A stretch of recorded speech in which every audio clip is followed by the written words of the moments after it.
Good morning all. Today our goal is to replace an actuator for a steam valve. Now take a look. Here's our actuator on the steam valve.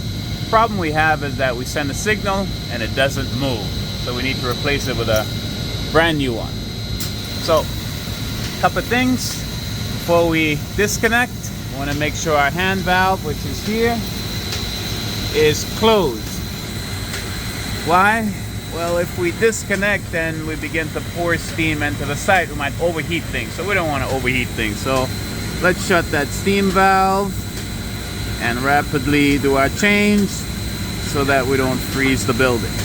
Shut, shut, shut, shut, shut. Steam valve, you go shut, and just one back off a little bit like that, and should be good to go. So now we'll disconnect our actuator, replace our steam valve, set it up, and get everything up and running.